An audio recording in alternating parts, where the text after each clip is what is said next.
대규모 회의장이나 전시장 등 전문 시설을 갖추고 국제회의, 전시회, 인센티브 투어와 이벤트를 유치해 경제적 이익을 실현한다는 마이스 MIC의 산업에 대해 얼마나 알고 계십니까? 평택시는 마이스 산업을 지난 2016년부터 추진해왔다고 합니다. 기본 계획도 전혀 수립하지 않은 채 말입니다.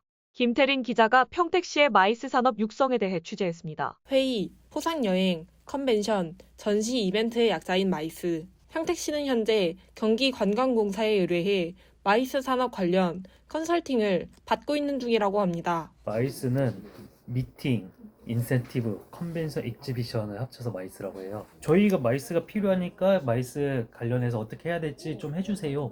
컨설팅을 요청한 거죠. 평택시는 마이스 산업 관련한 컨설팅을 경기관광공사에 의뢰는 했지만 정작 수립되어야 할 평택시 마이스 산업 기본계획은 없다고 합니다. 결국 평택시는 기본계획 수립도 안 된 상황에서 마이스 산업 육성을 하겠다고 발표한 셈인데 사실상 기둥도 없이 누각을 세우겠다는 전시행정 논란을 불러일으킨 이유가 여기에 있는 것입니다. 마이스 산업 육성을 위해 기본적으로 숙박시설과 쇼핑센터 등 연계 인프라가 필요하다는 것이 전문가들의 의견입니다. 평택시는 이런 기본적인 인프라도 턱없이 부족한 가운데 마이스 산업만 육성하겠다고 말하는 것입니다. 뿐만 아니라 시는 기본계획 수립도 이뤄지지 않은 상태에서 총 12명으로 구성된 지원협의회와 마이스 얼라이언스 회원들까지 모집했다고 합니다. 누가 봐도 생색내기에 급급했다는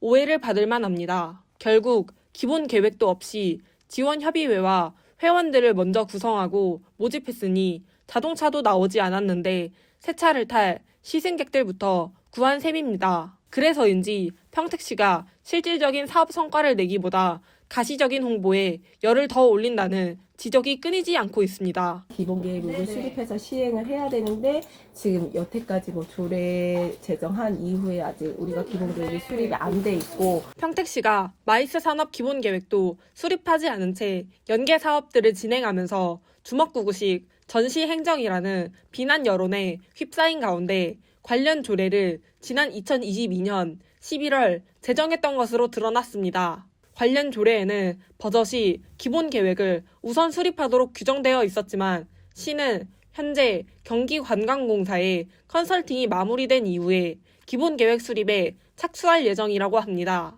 이상으로 데일리 경기신문 김태린이었습니다.